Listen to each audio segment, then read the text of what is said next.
So if you discount the first 20 years of your life, because that's when you're a child, Yeah. and you think about the last 30 years since you were 20, actually the next 30 years, if you live till 80, then you're actually only halfway through your adult life. And if you live till like 100, you're not even halfway yet. I love that. That's a positive mindset. That's creative mindset. That's good, isn't it? I love that. I'm joined today by the lovely Emma Henderson, MBE. Emma is an airline captain herself, actually just recently finished with EasyJet, having done most of her career there. But Emma, notably, apart from being one of the very, very few female captains in our industry, has also set up this incredible charity called Project Wingman, supporting the NHS staff during the COVID period, providing a first-class lounge for them to come in and to decompress and have an empathetic ear, basically, to help them overcome the incredibly difficult time, as it was for all of us. Really, they were in the face of danger.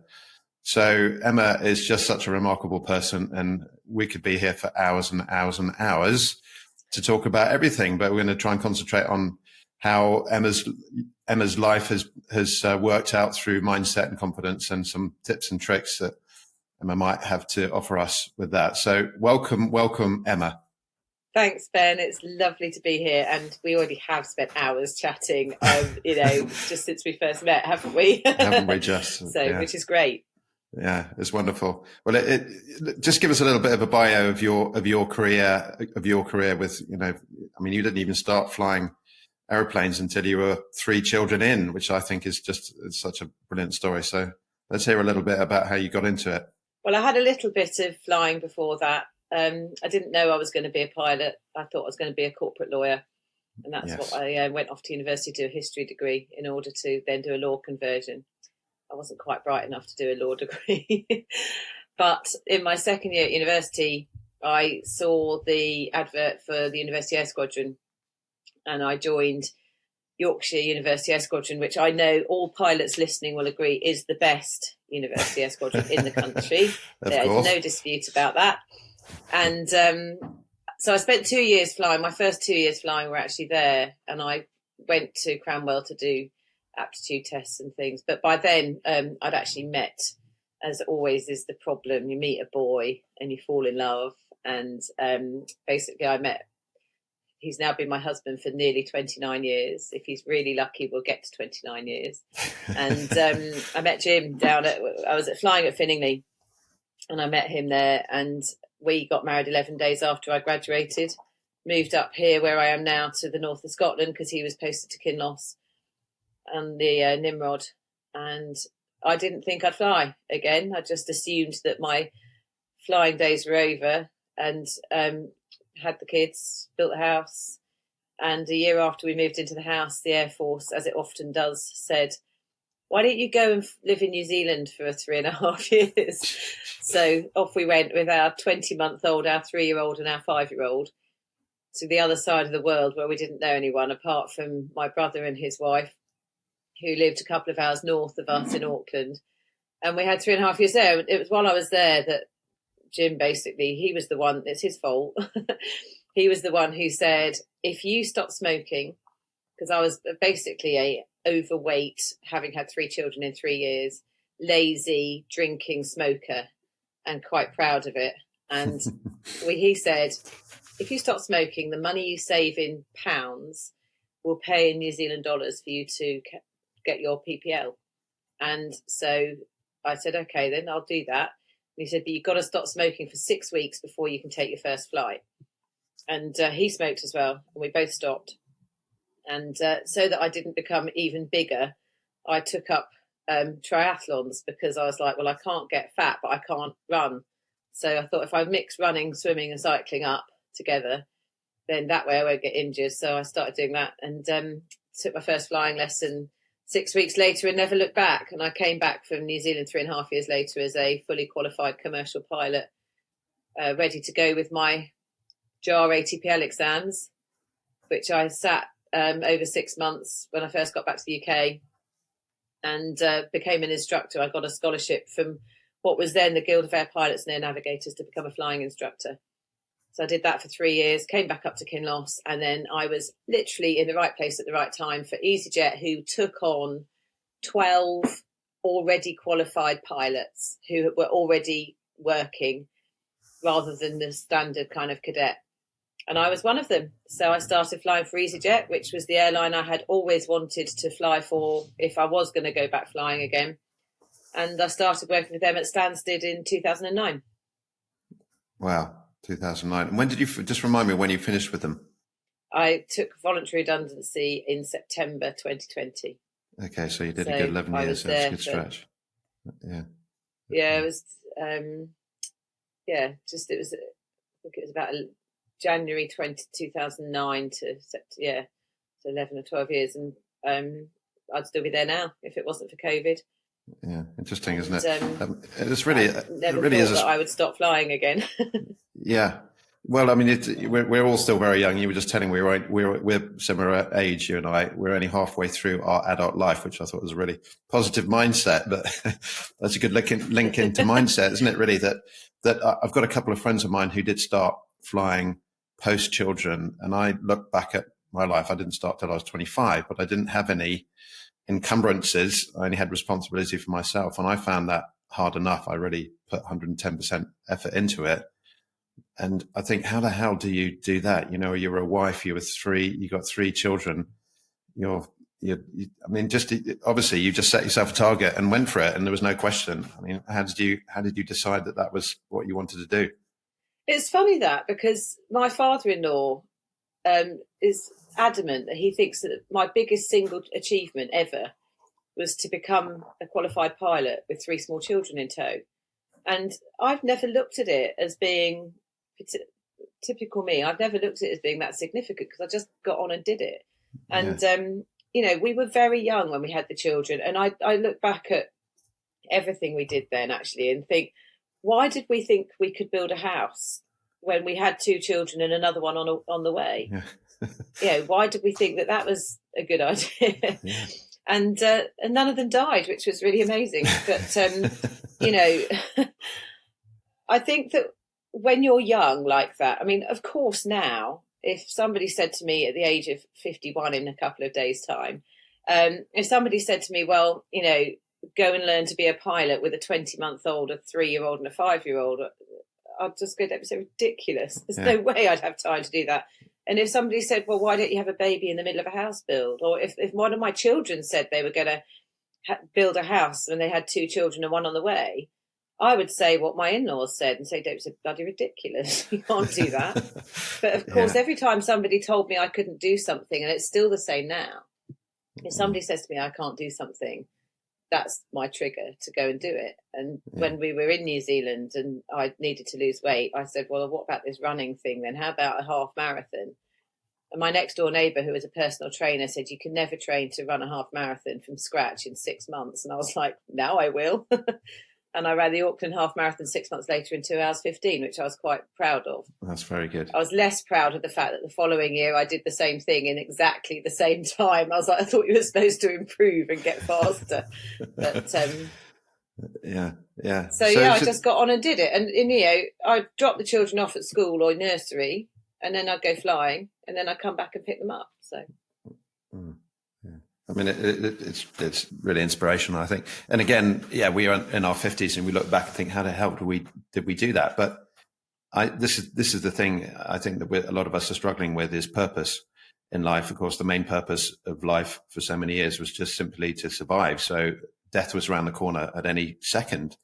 We'd die of a toothache until very recently, until penicillin was invented. So that was the focus. Now we have relative luxury and we have so many choices, but we don't actually know what we're capable of until we're either put in that situation, in a war situation or a health situation or a tragedy with losing a family member or something, or actually just to force ourselves to put ourselves in that situation. And I think that's the message we need to be promoting now, is finding something that we are motivated to do.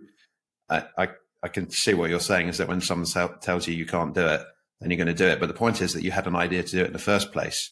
So the motivation, you've got the vision, You've got the plan, the destination ahead. You've got the motivation from someone telling you can't do it, but also knowing that you want to prove it to yourself. No doubt, not because you want to stick two fingers up at other people, because you love the idea of it. And that's why you're not a tough son of a bitch. You're incredibly kind and thoughtful, but you're also very, very determined. And I think that's a unique mix. I am very determined, and I am aware of the fact that that is a good thing, because it means I want to try new things all the time. And even now, just because I'm nearly halfway through my adult life, maybe, it doesn't mean I'm going to stop looking for things. So I was literally scrolling through Instagram this morning and saw this artist, I think in Australia, he does like acrylic pouring. And I was watching this going, I don't really like what you produce, but my God, that looks exciting. I think I might try that. Yeah, good. So absolutely. That's a great thing but it's a great thing in lots of ways, because I'm inquisitive. I always want to know what's behind the walls. I'm never satisfied with, that's what the wall looks like. I'm like, yeah, but where's the wiring? And where does the computer wires run? And what's the wall built of in the first place? And which I think is handy, having built a house. Yes. But the problem with that is I have to be careful, because if you are the child of someone like me, it's very difficult to try things without me sitting down and going, oh, I can do that. Because I've tried so many things and I've done so many things. And my children have said to me, it's really annoying, because, they would have piano lessons, and I've played since I was 4. So I would just sit down, no, you do it like this. I mean, I wouldn't necessarily take over, but if they said, can you show me how to do something? I would show them how to do it. And then they'd say, oh, do you know what? I'll never be as good as you. So they'll give up. So you have to be really careful not to then squash the ambition of your children, because, I realise I am a very capable person.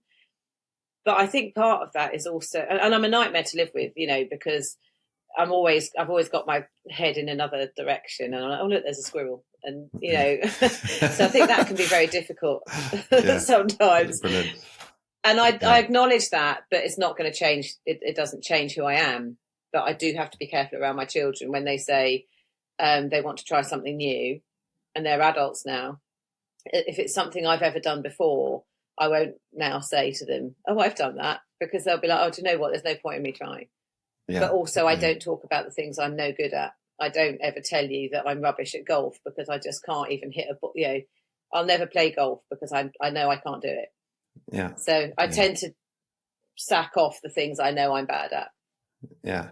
Yeah. But actually that's a great message. And actually one of your core values is humility and humor, which you have in absolute abundance.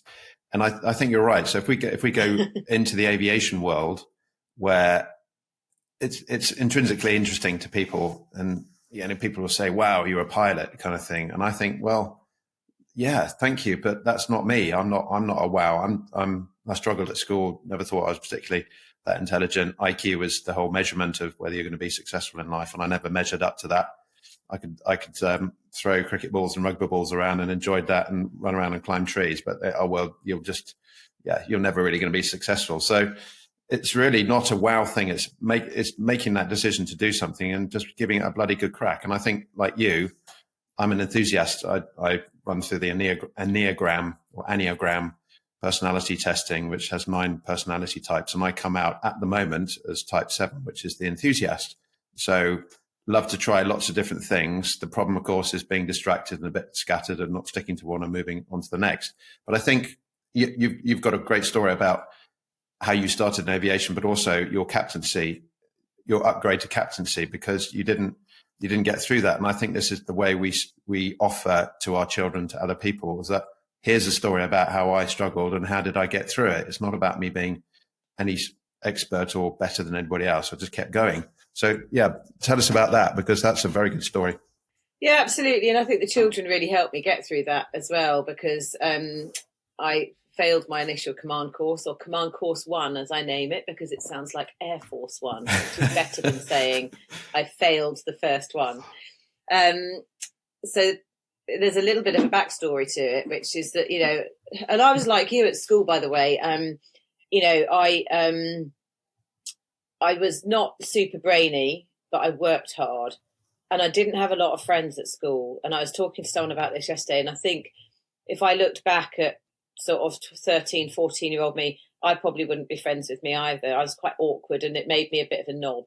So, and I'm happy to take ownership of that, you know. Yeah. Hopefully I'm less of one now because I do have friends. But I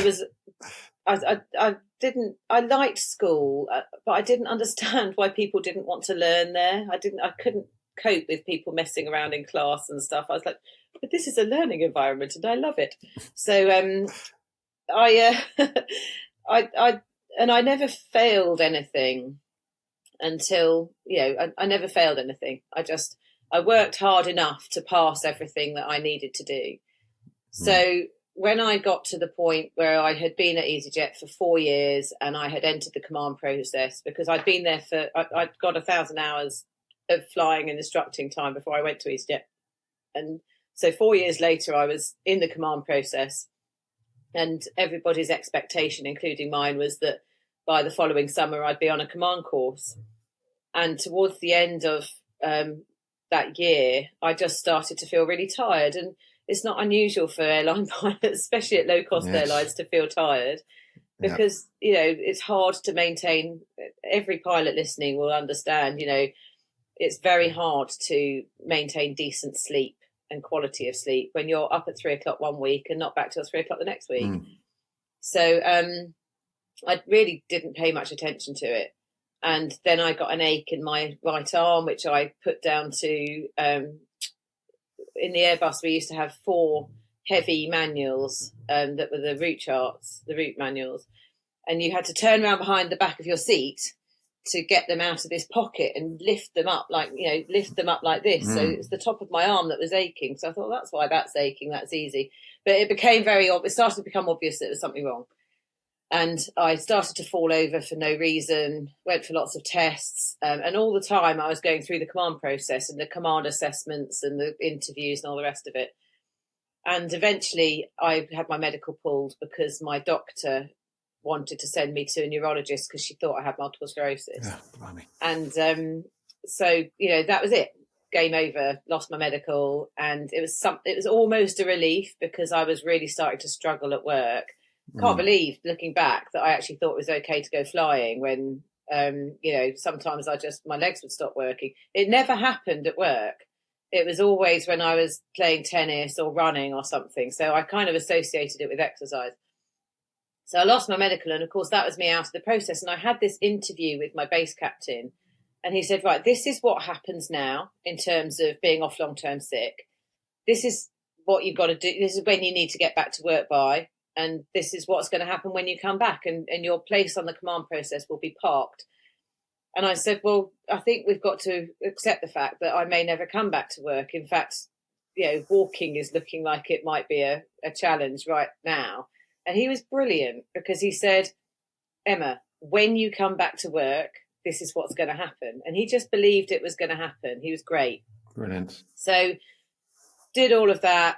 Ended up in hospital on a drip, which shut my immune system down and saved my life, basically. And came back to work the following January. And I was just told, as soon as you're ready to hit go with the command course, just let us know.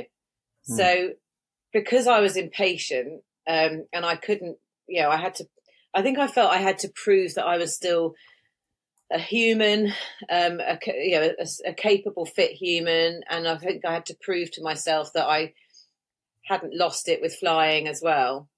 I did 2 things. Firstly, I took up exercise too quickly because prior to being ill, I had run and played tennis every day and swum a kilometre 3 times a week. And then after what we call jelly legs, the neurologist said to me, basically, it will take you 3 years to get back to full fitness. And I was like, no, wait, don't be so ridiculous. And I got in the pool and I couldn't even swim a length. And I thought, oh, maybe he's right. Maybe the man who's spent years of his life studying his specialist subject actually knows what he's talking about, And I cycled. I did a couple of big bike rides, one of them to Belgium without any training. And all the muscles in my body were weak. So it just knackered my back. But I just ignored the back pain and thought, right, I'll get the command course out of the way and then I'll sort my back out. which is absolutely the wrong thing to think. So I went on this command course, focusing on the wrong thing, and 3 sim sessions in, I failed the sim. And it was a dual hydraulics failure, which is something that I should have been able to do.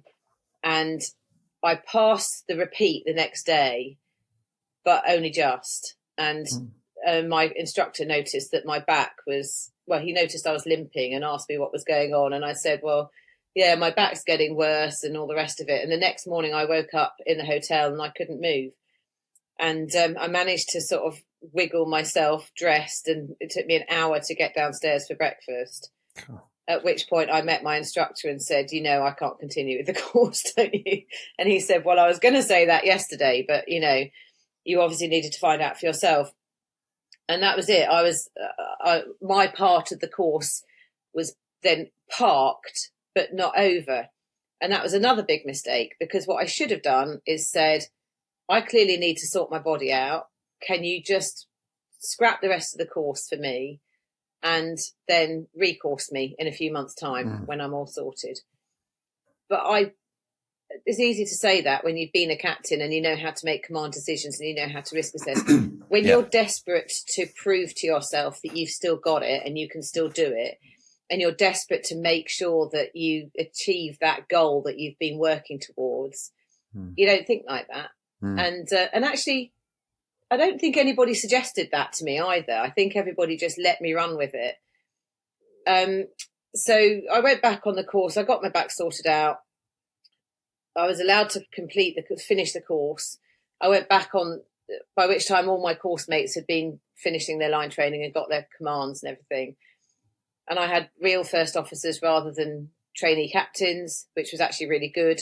And it just got to the last sim, the LOE, and it was an E-slot sim, so it's 10 at night till 2 in the morning, with a really, really tricky failure, and I failed it.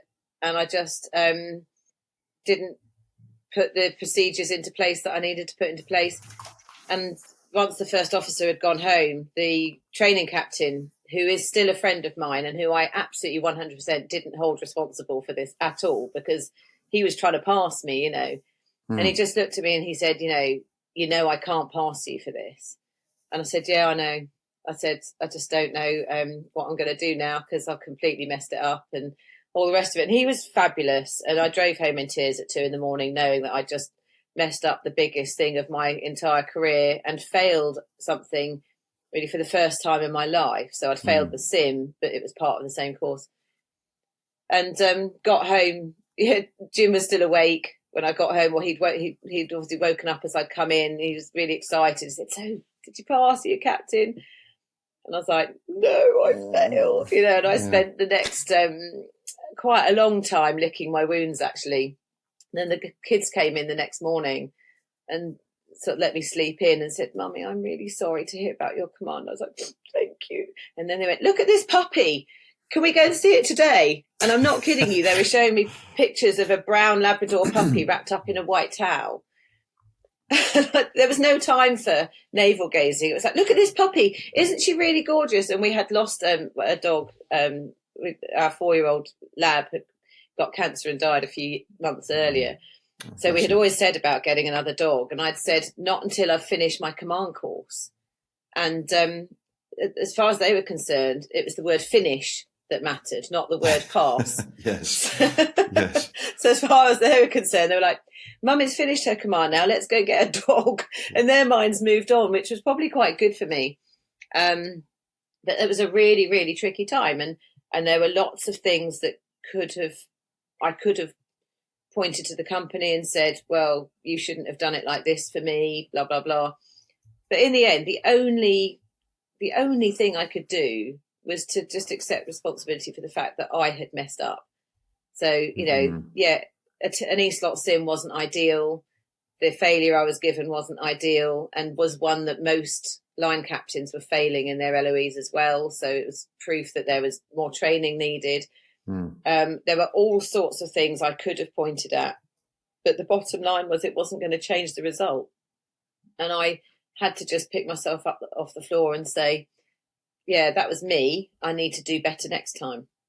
And just hope there is a next time, because it is possible to fail a command course in such a way that you are not considered to be suitable as captain in that airline. And I know that can happen in lots of airlines. So, I sat back in the right-hand seat for another year, which was interesting in itself, because, I was standing in the crew room at Luton, which is where I was based at the time, with a training captain, with everybody knowing that I'd been on my command course, and everybody assuming that because I was standing with a training captain, I must be doing my line training for command.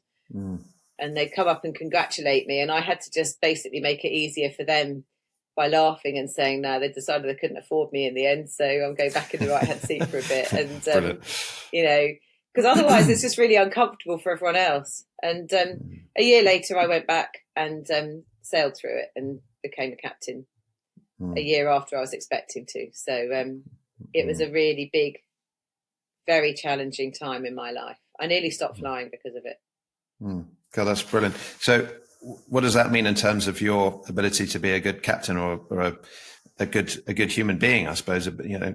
How has that failure benefited you? Massively, because I think that I was a much better captain in the end as a result of the fact that I knew I couldn't take it for granted. And I don't think I meant to take it for granted the first time round, but because I'd never failed anything before, I just don't think it ever occurred to me that I could. And because everything that I touched more or less had turned to gold in the past, so there was no reason why that would change now. But it gave me a much better appreciation of what it means to be a captain. And I think that, combined with the fact that I had nearly died a year earlier, taught me the humility that I think I needed. I didn't realise I needed it, but I think it just taught me to have a different perspective on life, and I was much more grateful and appreciative of everything around me as a result of the fact that I hadn't expected to even be there. So it just gave me a different view of what a good captain should be. And I think that really led on to, that was what allowed me to go on to set up the charity and do all the things I've done since. It was a big lesson that I had to take on board. Yeah, I think that's the biggest challenge of our current evolution, I suppose, is the fact that we still intrinsically see failure as something that we can't admit to. Or typical blokes, I think I repeat this all the time, blokes, as you probably well know, not very good at admitting we've got something wrong. It was part of our evolutionary process. We needed basically to be, sod the rest of you, and I'm not going to admit it. I'm going to trample over everybody, because that's how we stayed alive, how we kept our community alive. And of course, that's very different now. It's causing us all sorts of problems. And I think to be able to admit where we've gone wrong is hugely beneficial. One of your big things that you talk about and is on your website is about your bucket, really. And for me, it's about, it's capacity, as you'll explain to us in a minute. But I think the more failures we have, and the more we think, actually, let's just own up to it. As you say, let's own up to the thing that's gone wrong, admit to our thoughts, feelings and emotions, and take responsibility for them. It increases that bucket of capacity. And it's just, for me, every time things have gone wrong, I've struggled to admit I'm wrong. I still do with my children. I have arguments with them and I walk away and think, oh, for God's sake, Ben, grow up and admit you're wrong to your own children. But it's so bloody hard. But then if I do, it's such a bloody relief. It really is. And I think, actually, I've now increased my bucket size and I can fit so many more bits and pieces in there and just enjoy life so much more. I can embrace the opportunities that I have. I can deal with all the natural turbulence that's going to hit us. And that sounds to me as though that's the message that you got from getting that significant thing wrong. Yeah, very much so. And that doesn't mean that I'm also very bad at, particularly with the children. I've got 3 children and one of them is very good at pushing my buttons. Yeah. And she would testify to the fact that, I'm not very good at admitting I'm wrong, especially when I'm talking to her. But eventually, I've learned to see things a different way, and I've just calmed down a bit. I think it's not about being right.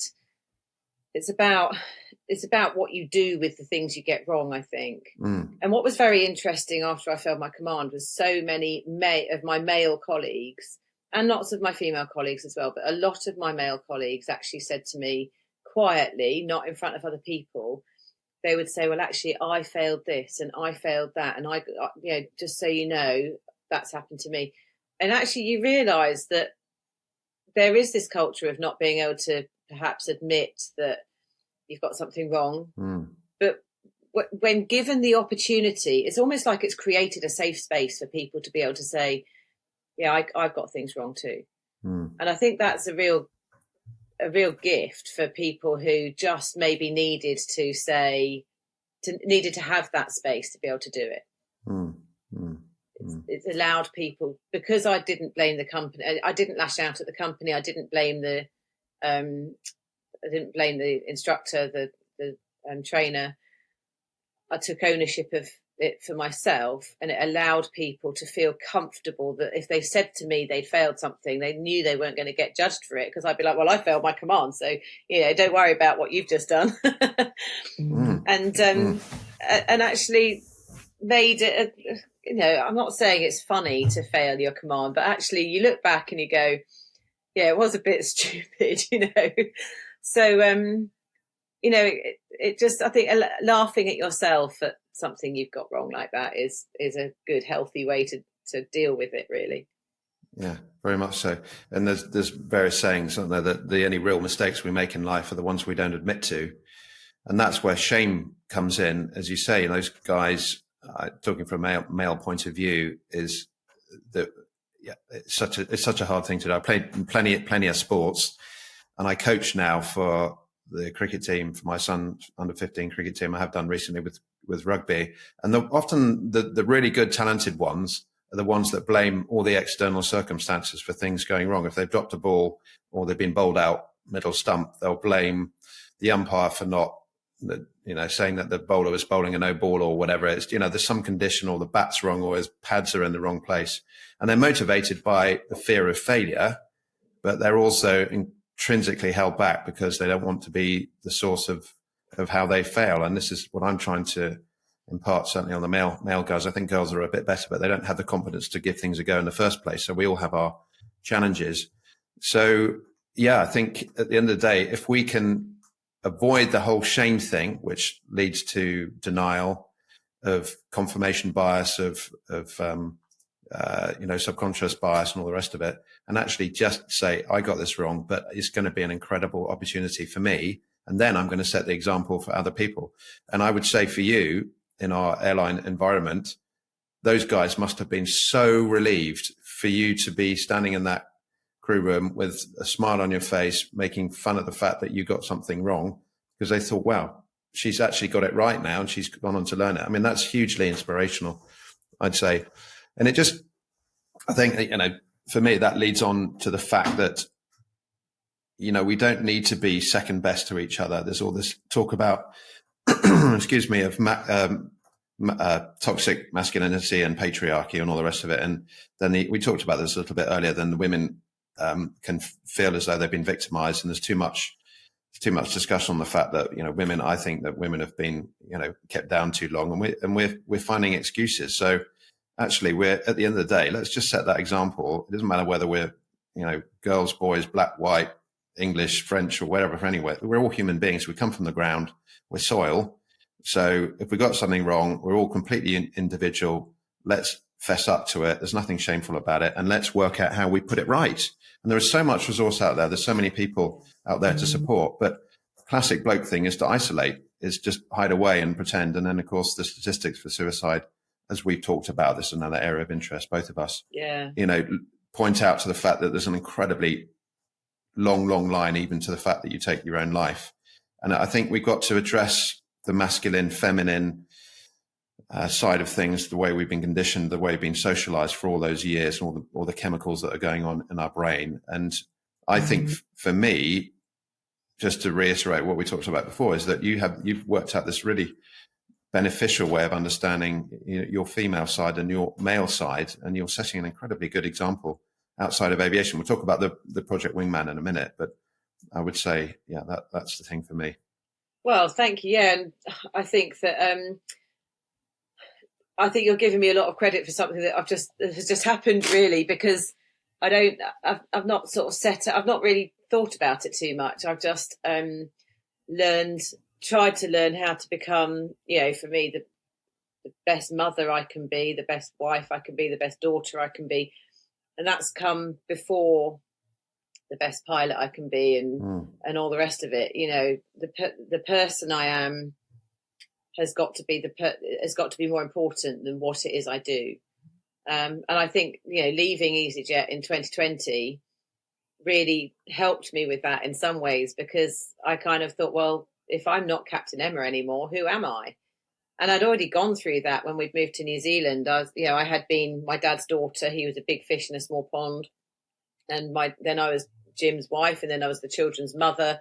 And at 30, I moved to New Zealand, and I was like, yeah, but who am I? Nobody knew who I was there. Nobody knew my past or anything. So it's like, well, who am I then?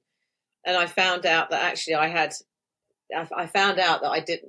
Firstly, I don't care if you're a man or a woman. I grew up, most of my friends in my home. So I didn't have a lot of friends at school, because I had a lot of, all my sort of friendship group was in my hometown. I grew up in a very strong church, actually. And so all my friends were from the youth group or the girls' brigade or whatever it was I was doing around that. And a lot of them were guys. And I just didn't. And I had a brother and no sisters. So I grew up in quite to me, boys are people you're friends with. It didn't occur to me that boys would be anything else, that I wouldn't be equal to them. I'd go and roll around in the piles of grass at the rugby club and throw stuff at each other with the best of them. And all the girls did that. It wasn't that I was a tomboy. That's just what we did. We used to all go and muck around together in the playing fields, and, we would all put like strapped roller skates to our trainers and go and fall over in the park. It was never a case of the girls did this and the boys did that. So I think that, I've always had a very equal view of people. I didn't grow up in a house that was particularly, in some ways it was quite stereotypical, because my dad would go out to work in London, but my mum also worked. And there was 100% an expectation that my dad would take a part in the work that went on around having a house and having a family and stuff. And it's the same in my house. I don't do the ironing in my house, because my husband went to Cranwell and was taught how to do it. So why the hell would I pick up an iron when he's a professional at it, Yeah. But equally, I cut the grass, so it's not about boy jobs and girl jobs. It's about who's got the time to do it and who's able to do it. And, so I think that's why when I went into flying, it just never occurred to me that there would be any barriers to me. And it still doesn't really occur to me that your gender would be a barrier to anything you want to do. No. And I think that is exactly the message we need now in modern society, modern community. Really, we're all in the pot together. We've got to find something that we can contribute to the benefit of humanity as a whole. And each one of us are independent. It doesn't matter what identity we think we have. It's actually what, how we're going to contribute. I think the question for me is that I have flown with very few female pilots, and actually the last time was, I think probably in the airline when I was with Thompson.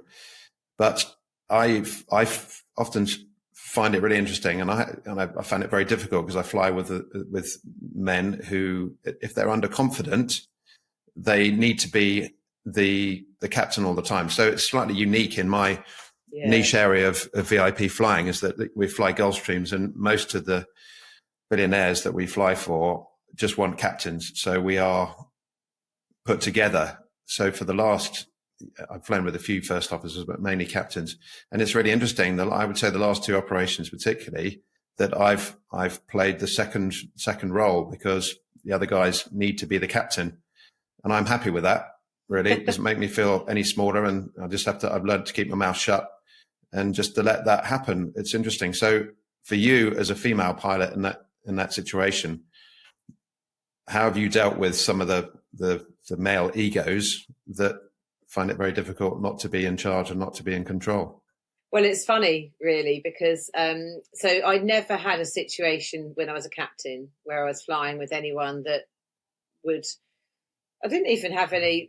The only day out I had that was slightly challenging with the first officer when I was a captain was actually with a female first officer who just seemed to have to. She just seemed to be quite angry about a lot of things, and I think was probably very underconfident. And it was quite a difficult day out as a result. But when I was a first officer at Stansted, there were a number of characters there. And there was one character in particular who I had been warned about flying with. And I kind of thought, well, I was kind of lucky when I started at Stansted anyway, because I was already in my late 30s. I'd already got 3 kids. We had a mortgage. So I had the same experiences that a lot of the captains were going through as well. So, I wasn't coming in as a 22-year-old who had completely different interests. We all kind of thought the same way. So when I was rostered to fly with this particular captain, I just thought, well, I don't think that, everybody always knew how much I liked to eat when I was flying. And even on Inside the Cockpit, there were comments on Twitter about, does she ever stop eating? And the answer, according to my scales recently, is clearly no. But but I just always took a packet of biscuits or some chocolate or something with me, because I always took my own food with me, because crew food was not only rubbish, well, it was just rubbish and bad for you. Yeah. So I always took my own food with me, and I'd always taken a pack of biscuits.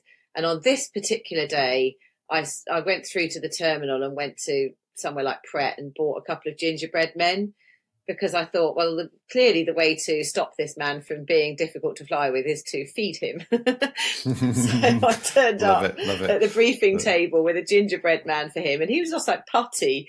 And then he found out where my children went to school, and then he had a friend who had been at that school, and we just found all this mutual common ground. So we went and had a really great day out, and I became friends with him, and I realised that the reason that he had that reputation is because he actually was a little bit underconfident he was a really good pilot, he just wasn't a very confident captain. He was a very competent captain, but he just wasn't confident. So he tried to instill that confidence in his abilities in other people by sort of being a bit of a bossy, sort of unengaging kind of. He was basically, he'd sit in the flight deck and command, and he would never come out and engage with the cabin crew even on a turnaround or anything. And I'm not like that. I used to spend a lot of time in the cabin talking to the crew, particularly on a turnaround, or just making sure that they were being seen as people and not just inconveniences that happened to be the other side of the bulletproof door, So and we had a great day out, and he did soften and he mellowed a bit. And I think quite often the reputation people get is not always their own fault. Sometimes it can be given to them by perhaps slightly overconfident first officers who just don't get it. If you're flying with someone who's in their late 50s and you're 20 and you don't know how to have that relationship with them, then I can see why he got that reputation, but it was not deserved. And so I just basically handled that by feeding people mainly. It's hard to be stroppy if you're being force-fed biscuits, isn't it? It's very true. Yeah, as they say, the way to a man's heart is through his stomach. And yeah, I definitely get that. I definitely had lots. I was brought up with a lot of girls in my family, sisters galore, and mums and stepmums and stuff like that. And yeah, I was always patted on the back for being good little Benny when I scoffed my food and asked for seconds, because it made them feel good. So I know exactly how you feel. But for me, that's really the central message is what we talk about now as emotional intelligence, isn't it? Is that you read the situation there. You didn't go in there all guns blazing and trying to punch to try and control the situation, which is what people who try to control through authority is, because of a lack of confidence. It's a fear-based, I need to control. It's the autonomic nervous system saying, right, let's kick into the fight and fly here, shut down the capacity for other parts to operate efficiently. And I think that's the problem now. Men are still struggling with emotional intelligence, very much so. I think our kids are not being educated or encouraged to develop social and emotional learning. There are the kind of life skills projects, but when I talk to my children, I think the teachers don't really have much understanding. They're not really invested in it, and it should be an absolutely central part to starting from the young age. And that's for you, bringing that into the cockpit, apart from everything you do in your life, is really essential. We need to be promoting this. So that was part one of my wonderful conversation with Emma. We have so much to talk to that I decided to split it up into 2 parts. The next one's coming out exactly a week today. But if you've got any thoughts about what we were talking about, please leave them in the box below. It makes all the difference. It helps us to spread the message of how we support each other and humanity generally. Until next week, I wish you all the very best, and please remember to keep it in the greens.